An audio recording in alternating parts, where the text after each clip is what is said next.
Hello बच्चों, स्वागत है आपका सेल्फ स्टडी क्लासेस में। आज हम लोग क्लास 10 फिजिक्स भारतीय भवन बुक से अध्याय 1 प्रकाश का परावर्तन के अति लघु एवं लघुत्तरीय प्रश्न को देखने वाले हैं।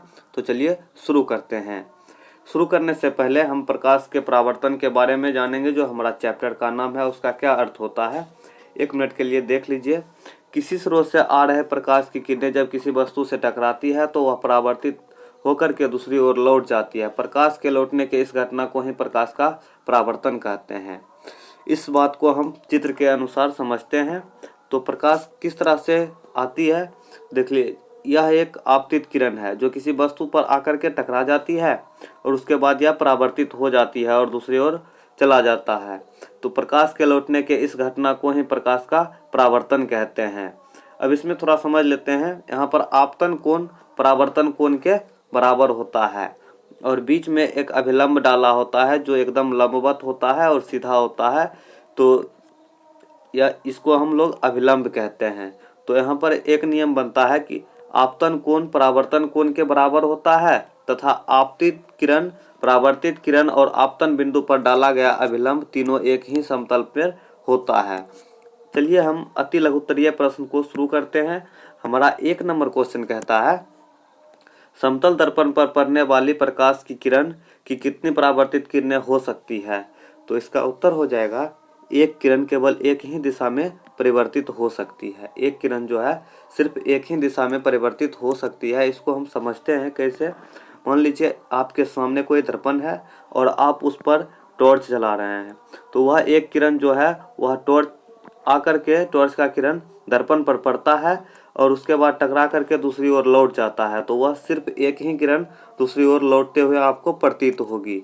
इसीलिए एक किरण केवल एक ही दिशा में परिवर्तित हो सकती है। 2 नंबर हमारा क्वेश्चन कहता है कि समतल दर्पण पर लंबवत पड़ने वाली किरण किस प्रकार परिवर्तित होती है। समतल दर्पण पर लंबवत पड़ने वाली किरण किस प्रकार परिवर्तित होती है। तो समतल दर्पण पर लंबवत पड़ने वाली प्रकाश की किरण परावर्तन के बाद उसी रास्ते से वापस लौट जाती है। जब आपके सामने कोई समतल दर्पण हो और आप उस पर सीधा सीधा टॉर्च जलाइए, सीधा सीधा एकदम लंबवत, तो वह उसी रास्ते से उसका प्रकाश का रिफ्लेक्शन भी उसी तरफ से लौटता हुआ प्रतीत होगा। तो इसीलिए कहते हैं समतल दर्पण पर पड़ने वाले प्रकाश की किरण परावर्तन के बाद उसी रास्ते से क्या होती है, वापस लौट जाती है। 3 नंबर क्वेश्चन कहता है, समतल दर्पण पर अभिलंब आपतन के लिए परावर्तन कोण का मान कितना होता है। तो इसका सही उत्तर हो जाएगा, आपतन कोण का मान परावर्तन कोण के मान के बराबर होता है। यानी जितना आपतन कोण का मान होगा उतना ही परावर्तन कोण का मान होगा। 4 नंबर क्वेश्चन है कि प्रकाश के परावर्तन के कितने नियम हैं। प्रकाश के परावर्तन के कितने नियम हैं। तो इसका सही उत्तर हो जाएगा, प्रकाश के परावर्तन के 2 नियम हैं। प्रकाश के परावर्तन के 2 नियम हैं। 5 नंबर क्वेश्चन कहता है कि समतल दर्पण में वस्तु दूरी और प्रतिबिंब दूरी में क्या संबंध है। इसका उत्तर हो जाएगा, समतल दर्पण में वस्तु दूरी प्रतिबिंब दूरी के बराबर होती है। वस्तु दूरी और प्रतिबिंब दूरी आपस में बराबर होते हैं। 6 नंबर क्वेश्चन हमारा कहता है कि गोलीय दर्पण कितने प्रकार के होते हैं, उनके नाम लिखिए। तो गोलीय दर्पण निम्नलिखित 2 प्रकार के होते हैं। एक होता है अवतल दर्पण और दूसरा होता है उत्तल दर्पण। गोलीय दर्पण 2 प्रकार के होते हैं, अवतल दर्पण तथा उत्तल दर्पण। गोलीय दर्पण का मुख्य अक्ष क्या है। गोलीय दर्पण का मुख्य अक्ष क्या है। तो गोलीय दर्पण के ध्रुव से वक्रता केंद्र को मिलाने वाली रेखा को मुख्य अक्ष कहते हैं। ध्रुव से लेकर के वक्रता केंद्र को जो रेखा मिलाती है ना, उसी को हम क्या कहते हैं, मुख्य अक्ष कहते हैं। 8 नंबर क्वेश्चन कहता है कि अवतल दर्पण के फोकस की परिभाषा दे। तो अवतल दर्पण का फोकस उसके अक्ष पर स्थित वह बिंदु है जहां मुख्य अक्ष के समांतर आती किरणें दर्पण से परावर्तन के बाद मिलती है। मुख्य अक्ष के समांतर आती किरणें दर्पण से परावर्तन के बाद मिलती है। 9 नंबर क्वेश्चन कहता है कि गोलीय दर्पण की फोकस एफ और वक्रता त्रिज्या आर में क्या संबंध है। एफ और आर में क्या संबंध है। तो इसका उत्तर हो जाएगा कि एफ बराबर r/2 होता है। इस फॉर्मूला को आप याद रखिएगा क्योंकि सवाल बनाते वक्त आपको काम आएगा। एफ बराबर r/2 अर्थात फोकस दूरी जो है वह वक्रता त्रिज्या की आधी होती है। आप इस तरह से समझ सकते हैं, एफ बराबर r/2। तो क्या होता है, फोकस दूरी जो है यह वक्रता त्रिज्या की आधी होती है। r/2 का मतलब r का आधा। चलिए 10 नंबर क्वेश्चन देखते हैं। 10 नंबर क्वेश्चन कहता है कि एक दर्पण का नाम बताएं जो किसी वस्तु का सीधा और आवर्धित प्रतिबिंब दे सके। तो वह दर्पण है अवतल दर्पण। अवतल दर्पण किसी वस्तु का सीधा और आवर्धित प्रतिबिंब देता है। 11 नंबर क्वेश्चन कहता है कि एक दर्पण द्वारा आभासी प्रतिबिंब बनने के लिए वस्तु का स्थान कहाँ होना चाहिए। अगर कोई आभासी प्रतिबिंब बनाना चाहता है तो वस्तु को कहाँ रखना चाहिए। तो वस्तु अवतल दर्पण के अक्ष और ध्रुव के बीच स्थित होना चाहिए। अक्ष और ध्रुव के बीच स्थित होना चाहिए। चलिए नेक्स्ट क्वेश्चन की ओर बढ़ते हैं। नेक्स्ट क्वेश्चन हमारा 12 नंबर कहता है कि यदि कोई वस्तु किसी अवतल दर्पण की वक्रता केंद्र पर रखी हो तो उसका प्रतिबिंब कहाँ और कैसा बनेगा। यदि कोई वस्तु अवतल दर्पण की वक्रता केंद्र पर रखा हो तो उसका प्रतिबिंब वक्रता केंद्र पर ही बनेगा। ठीक है, और कैसा प्रतिबिंब बनेगा। तो यह प्रतिबिंब वास्तविक, उल्टा और वस्तु के आकार के बराबर बनेगा। कैसा बनेगा। वास्तविक, उल्टा और वस्तु के आकार के बराबर बनेगा। 13 नंबर क्वेश्चन है कि वस्तु दूरी न्यू का चिन्ह क्या होगा जब किसी अवतल दर्पण के सामने किसी वस्तु को रखा जाता है। तो वस्तु दूरी न्यू का चिन्ह क्या होगा। तो वह ऋणात्मक होगा। अब हम इसको थोड़ा सा और अच्छी तरह से समझ लेते हैं। जब भी आपका वस्तु दूरी माइनस में हो तो वह हमेशा अवतल दर्पण ही होगा, और जब भी आपका प्लस में हो तो वह उत्तल दर्पण होगा। उत्तल दर्पण हमेशा प्लस साइन को निरूपित करता है और अवतल दर्पण माइनस साइन को निरूपित करता है। आप ध्यान रखिएगा, जब भी प्लस साइन का बात आएगा तो हम उत्तल दर्पण में टिक करेंगे। 14 नंबर क्वेश्चन कहता है कि 10 सेंटीमीटर फोकस दूरी वाले अवतल दर्पण से 15 सेंटीमीटर दूर पर रखी वस्तु के प्रतिबिंब की प्रकृति क्या होगी। फोकस जो है अवतल दर्पण का वह 10 सेंटीमीटर का है और वस्तु 15 सेंटीमीटर की दूरी पर रखा गया है। तो वस्तु की प्रतिबिंब की प्रकृति क्या होगी। तो वह इसका सही उत्तर हो जाएगा प्रतिबिंब वस्तु से बड़ा, वास्तविक और वस्तु की अपेक्षा उल्टा बनेगा। वस्तु से बड़ा, वास्तविक और वस्तु की अपेक्षा उल्टा बनेगा। 15 नंबर क्वेश्चन देखते हैं। अवतल दर्पण से किस दूरी पर एक वस्तु को रखा जाए जिससे कि प्रतिबिंब का आकार वस्तु के आकार के बराबर हो। तो इसका सही उत्तर हो जाएगा दर्पण की वक्रता केंद्र पर। दर्पण की वक्रता केंद्र पर वस्तु को रखने से क्या होगा, प्रतिबिंब की दूरी वस्तु के दूरी के बराबर हो जाएगा।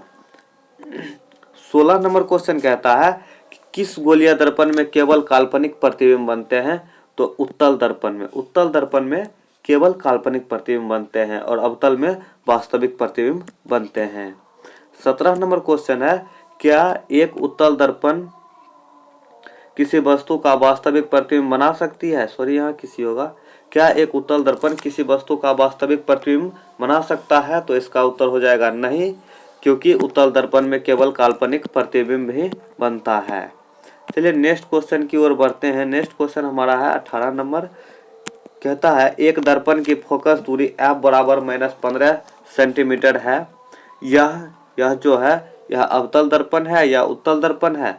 तो यह हो जाएगा अवतल दर्पण। आपको पता है जब भी माइनस की बात आएगा तो वह कौन सा दर्पण हो जाएगा। तो वह अवतल दर्पण हो जाएगा, और जब प्लस का बात आएगा तो वह उत्तल दर्पण हो जाएगा। इस तरह से आप कहीं भी आंख मूंद कर भी टिक कर सकते हैं। जब भी प्लस आए तो वह उत्तल दर्पण होगा, और जब माइनस आए तो वह अवतल दर्पण होगा। चलिए 19 नंबर क्वेश्चन की ओर बढ़ते हैं। 19 नंबर क्वेश्चन हमारा कहता है कि गोलीय दर्पण की आवर्धन की परिभाषा दें। गोलीय दर्पण का आवर्धन की परिभाषा दें। तो इसका सही उत्तर हो जाएगा प्रतिबिंब की ऊंचाई और वस्तु की ऊंचाई के अनुपात को आवर्धन कहते हैं। आवर्धन बराबर सूत्र होता है प्रतिबिंब की ऊंचाई बटे वस्तु की ऊंचाई। आवर्धन को हम स्मॉल m से सूचित करते हैं। और 20 नंबर क्वेश्चन हमारा आवर्धन पर ही है कि आवर्धन m का ऋणात्मक मान क्या बताता है। आवर्धन m का ऋणात्मक मान क्या बताता है। तो आवर्धन m का ऋणात्मक मान बताता है कि प्रतिबिंब वस्तु के सापेक्ष उल्टा बन रहा है। कैसा बन रहा है। उल्टा बन रहा है। जब भी आवर्धन माइनस में हो तो वस्तु उल्टा प्रतिबिंब उसका क्या हो रहा है, वस्तु का उल्टा बन रहा है। चलिए 22 नंबर क्वेश्चन देखते हैं। सॉरी 21 नंबर क्वेश्चन देखते हैं। 21 नंबर क्वेश्चन कहता है कि एक गोलीय दर्पण की वक्रता त्रिज्या 20 सेंटीमीटर है। इसकी फोकस दूरी ज्ञात करिए। वक्रता त्रिज्या यानी r जो है हमारा वह 20 सेंटीमीटर है, और हमें ज्ञात करना है फोकस दूरी। यानी आपको पता है f बराबर क्या होता है, r/2 होता है। तो हमको f ज्ञात करना है, जबकि r पता है। r कितना है 20। 20/2 हो जाएगा बराबर 10 सेंटीमीटर, यानी फोकस दूरी कितना हो गया 10 सेंटीमीटर। इस तरह से आप सॉल्व कर सकते हैं। चलिए 22 नंबर क्वेश्चन देखते हैं। 22 नंबर क्वेश्चन कहता है कि अवतल दर्पण का एक उपयोग लिखे।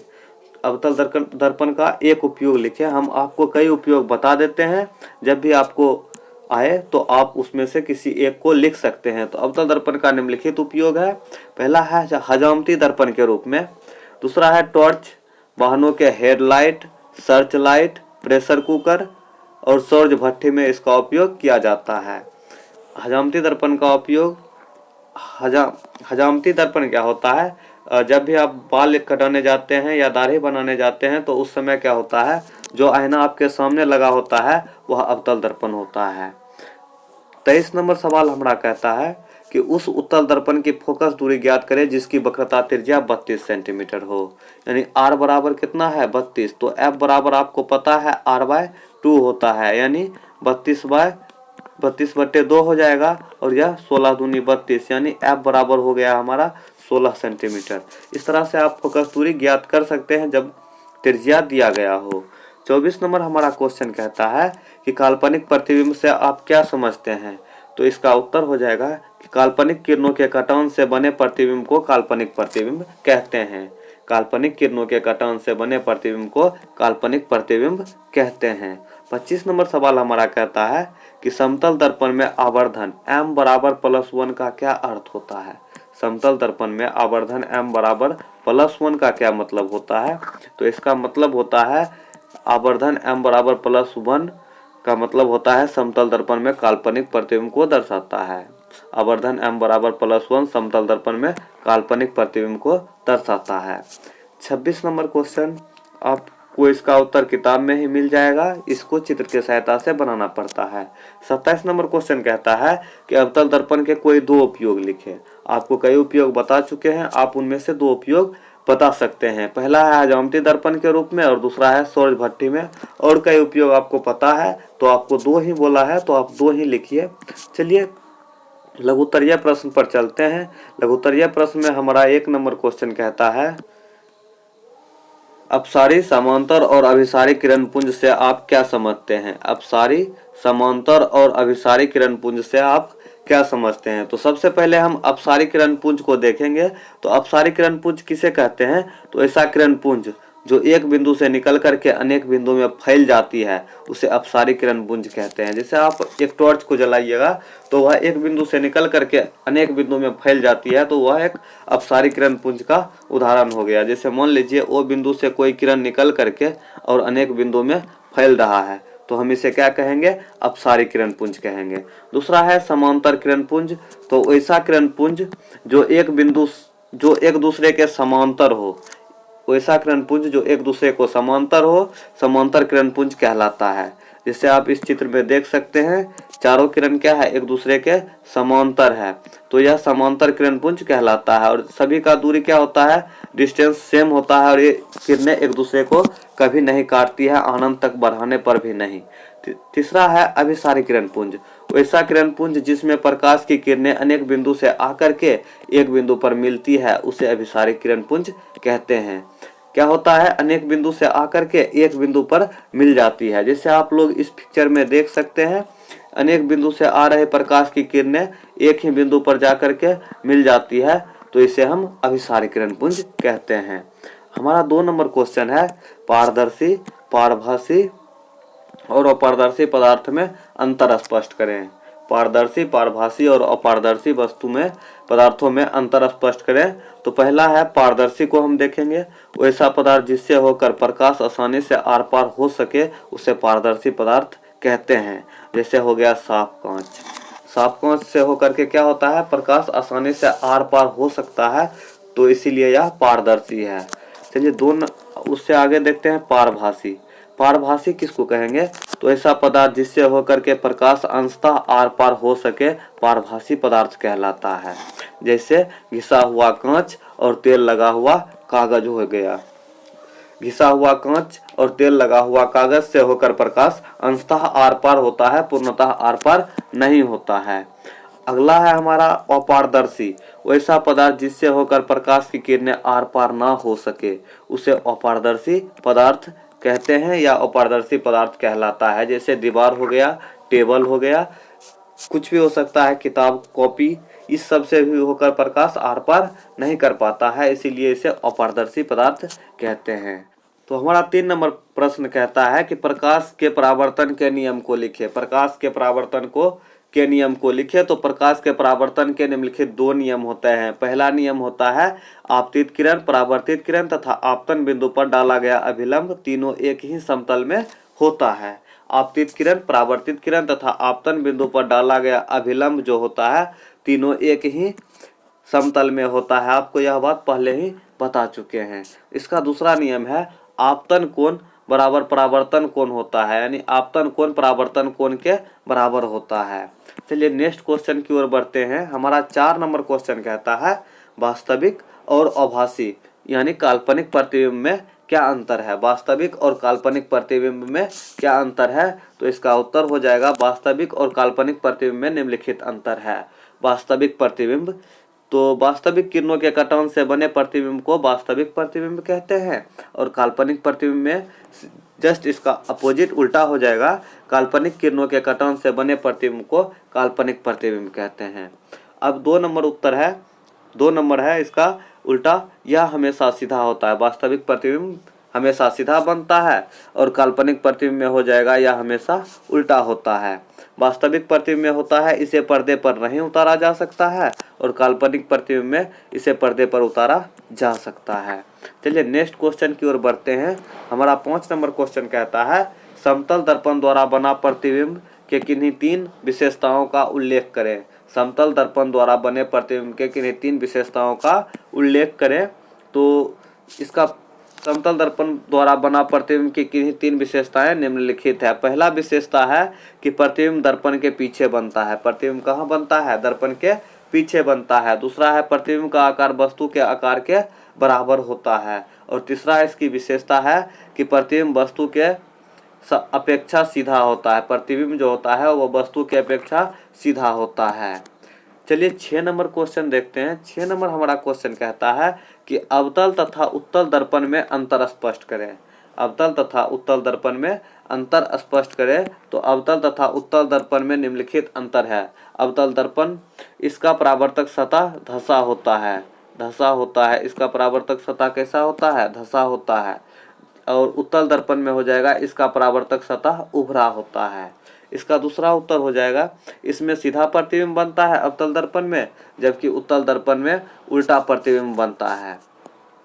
अवतल दर्पण में तीसरा हो जाएगा इसमें वास्तविक प्रतिबिंब बनता है और उत्तल दर्पण में काल्पनिक प्रतिबिंब बनता है। आभासी या काल्पनिक प्रतिबिंब बनता है। चलिए नेक्स्ट क्वेश्चन की ओर बढ़ते हैं। हमारा 7 नंबर क्वेश्चन कहता है कि दर्पण की वक्रता त्रिज्या से आपका क्या तात्पर्य है। आपका क्या तात्पर्य है, मतलब आप क्या समझते हैं? तो गोलिया दर्पण जिस गोले का भाग होता है उसके त्रिज्या को गोलिया दर्पण की वक्रता त्रिज्या कहते हैं। यानी गोलिया दर्पण जो होता है वह जिस गोले का भाग होता है, कोई गोला का भाग होता है, तो उसके त्रिज्या को ही वक्रता त्रिज्या कहा जाता है। 7 नंबर क्वेश्चन हमारा कहता है कि किस दर्पण में केवल काल्पनिक प्रतिबिंब बनता है, अवतल, उत्तल या समतल में? तो उत्तल दर्पण में केवल काल्पनिक प्रतिबिंब बनता है। चलिए 8 नंबर क्वेश्चन देखते हैं। 8 नंबर क्वेश्चन हमारा कहता है कि उत्तल दर्पण का उपयोग वाहनों के साइड मिरर या पीछे देखने के आईने के रूप में क्यों किया जाता है। उत्तल दर्पण का उपयोग वाहनों के साइड मिरर या पीछे देखने के आईने के रूप में क्यों किया जाता है। तो इससे पहले आपका एक ऑब्जेक्टिव क्लियर हो गया कि वाहनों के साइड मिरर में किसका उपयोग किया जाता है? उत्तल दर्पण का। इसका उत्तर देख लेते हैं। उत्तल दर्पण का दृष्टि क्षेत्र बड़ा होता है जिससे पीछे के वस्तु का बड़ा और आवर्धित प्रतिबिंब बनता है। क्या होता है? पीछे के वस्तु का बड़ा और आवर्धित प्रतिबिंब बनता है, इसलिए उत्तल दर्पण का उपयोग वाहनों के साइड मिरर के रूप में किया जाता है। आप इस पिक्चर में इसको समझ सकते हैं। यह एक साइड मिरर का पिक्चर है। आप देखिए इसमें कौन सा दर्पण लगा हुआ है? इसमें उत्तल दर्पण लगा हुआ है और इसका प्रतिबिंब जो बनेगा का दृष्टि क्षेत्र बड़ा होता है और इसमें कोई भी वस्तु का बड़ा और आवर्धित प्रतिबिंब दिखाता है, जिससे ड्राइवर जो होते हैं वाहन चालक, उसको पीछे से आ रहे गाड़ियों का सही अंदाजा हो जाता है और वे सही से ड्राइविंग कर पाते हैं। अगर आपको वीडियो अच्छा लगा हो तो वीडियो को लाइक तथा चैनल को सब्सक्राइब जरूर करें।